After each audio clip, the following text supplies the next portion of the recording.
Hi everybody, it's Susan from Sunrise Quilt Studio. Today I have another quilt to show you. This is a 1930s quilt and it's a 9-patch variation. It's also called the Improved 9-Patch. You may see it as Circle Upon Circle, which is a Kansas City Star pattern, dinner plate, or a Bailey 9-Patch. So it has lots of different names, but it's a 9-patch. It has ovals around it so it looks like a circle pattern. So to show you this one up close, I have it laying on my bed so I can give you some close-up views of it. Okay, here's the quilt. This is a small one. This would be probably big enough for a twin bed, but it doesn't quite reach the edge of my queen size bed, so it would probably be good for a twin. This one is another one we keep on our sofa and use this to snuggle up in, take a nap on the couch, pull that one up. This one I bought in 2017 in southern Missouri at an antique shop as a top, an incomplete top, and I cleaned it and then I quilted it. So let me see if I can show you some of the quilting. I don't know if I can get it to show very well. I have a swirl pattern. Here it swirls like this and comes down, and then it swirls this way. And then I go back and then it swirls this way again. And then I just did some continuous curve in all of the patchwork here. So it just goes kind of around the seams, and also in here it just goes like that. So it was very easy to do. But these are all 1930s prints. From what I can tell. There's some that are a little brighter, like in this block here. They may be more recent, maybe some 40s, like maybe that one up there. But overall it's a 1930s look. And you can see how they made like a 9-patch here. Let me move around so my shadow is covering things up here. Let's look at this block here. They made a 9-patch and then they sewed on these ovals onto that and then trimmed all of that, and so you wind up with a circular piece. So I think what they do, I have not made one of these myself, but I think they sew them all together in rows and then add, you know, the next row to it. So it's a little more complicated block than what I have been showing on my channel. This is some novelty print. It's got, I'm thinking this is a lighthouse. This piece here is patched, so it's hard to tell for sure, but no, it's not patched. This is the ocean line here, and then this is the sky. So this uses really small pieces of fabric, so it doesn't use real big ones at all. But got some really pretty fabrics in here.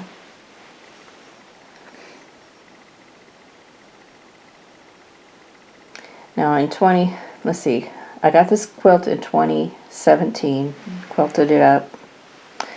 I did a 80-20 batting, and then I did a reproduction 1930s print for the binding.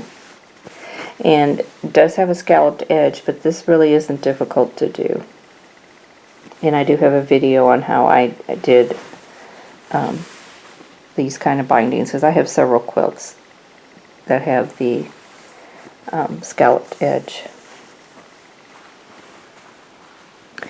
Now in 2018, right at the beginning of the year, I was diagnosed with ovarian cancer.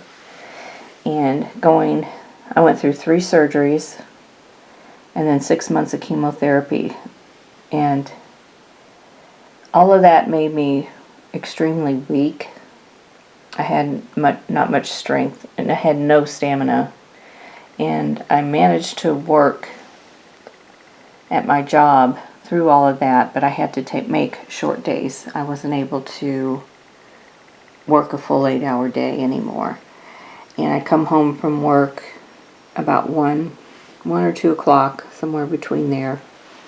And I'd go get in my husband's recliner and I'd pull this quilt over me, and then I'd sleep for a couple of hours. So that's how I made it through chemotherapy and surgery recovery for the 6 months of chemo, and it was 2 months of surgery. I had 3 surgeries in 2 months. So this quilt was one of my comforts. So I have personal experience with how comfortable quilts can be to you. So if you're making a quilt for someone, I hope they appreciate it as much as I appreciated having this quilt to keep me comfortable, keep me warm, because I had a lot of trouble with thermoregulation. I was on steroids for a while, right at the beginning of chemotherapy. That's to help you avoid reactions to the chemotherapy. And steroids can make it hard for it makes you hot. And so sometimes I was hot, and when I stopped taking the steroids, then I was cold all the time. And that's kind of a side effect from chemo. And the effects of chemo, it messes with your immune system and messes with a lot of things, I'm sure. But I was lucky, and the chemotherapy was successful, and I've been cancer-free for 8 years now. So I am very happy and very blessed. Some of these fabrics are very pale, and these look like, I don't think they're originally this pale. I think those have faded over time. Now, I don't know when this was pieced. I just know these are 1930s fabrics for the most part. It could have been pieced in the 30s or 40s. I don't know. Could have been later. Let's go around to this side. And get these little tiny, get my shadow out of the way, these little tiny checks. Tiny, tiny, tiny. And there's another one with the tiny checks in them.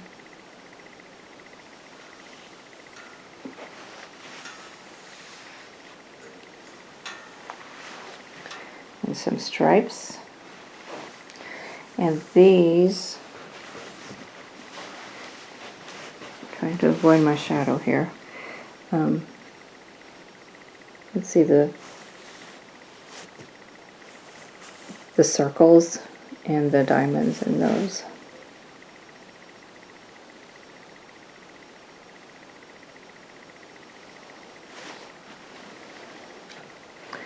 It's really interesting fabrics. Got a whole collection. I don't know how many different fabrics are in here. I maybe should go around and count this sometime. But that is a wide range of fabrics. I think these are lemons. Don't know what those are.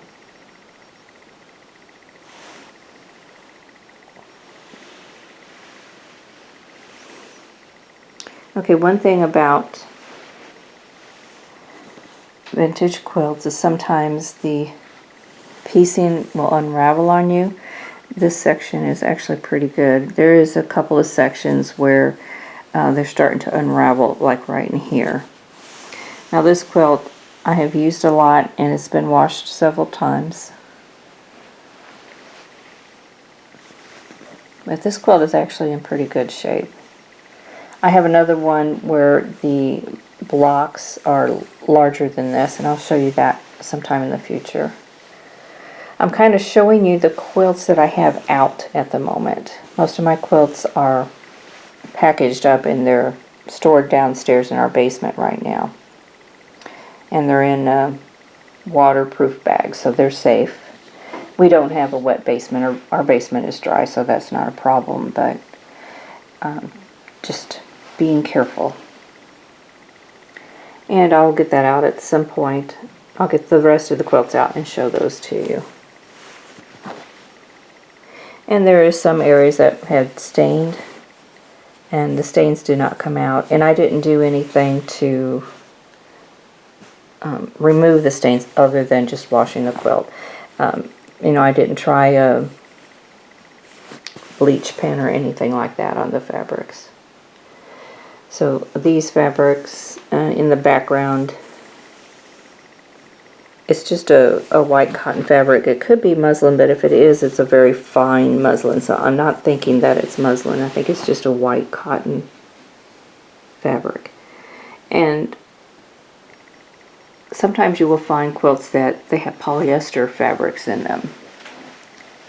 So those are probably a little bit newer, probably from the 60s.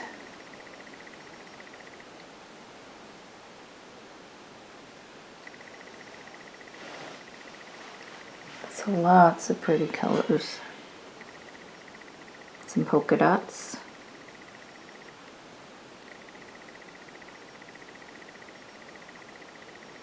And here's some very pale pastel-y colors.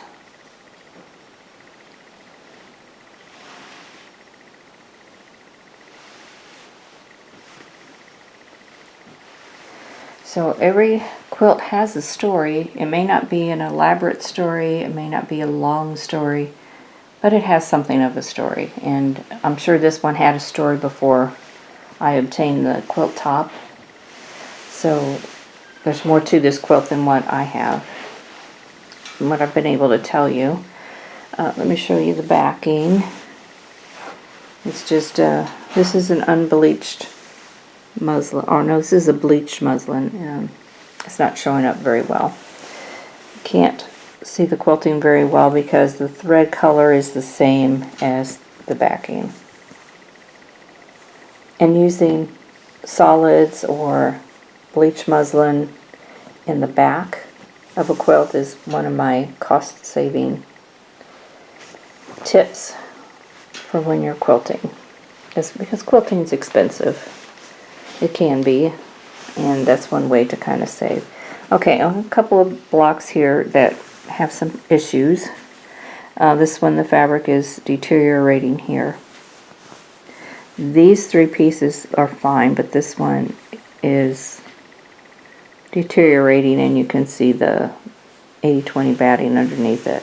And this one is the same. This had a dark fabric in it, and I couldn't tell you what it is because there's not enough of it left to tell you what it is.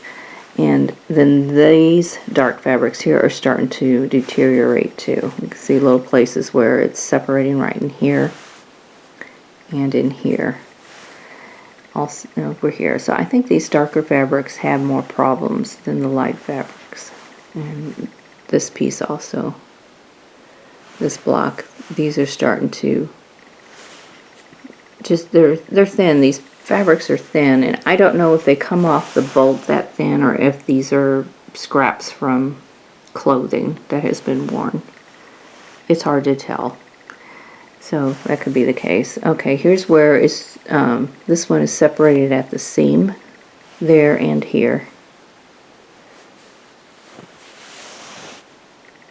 So the way to fix that would be to just make another block and replace it, or just replace the pieces that are coming out. So, you know, or I can just keep using it as it is and just let it go for a while. I'm not going to be able to find these fabrics to match them, that's for certain. So, you know, it's not anything I'm going to concern myself with at this moment, but I'll keep an eye on them and make a decision later on. Well, I hope you enjoyed this video on my 9-patch variation quilt. It's got a lot of interesting fabrics in it, and I don't know how many different ones it has in it. I'll have to count those up one of these days. And for the next video, I'll have another vintage quilt for you, and I hope you will join me as I show you that quilt and give you a little background on it.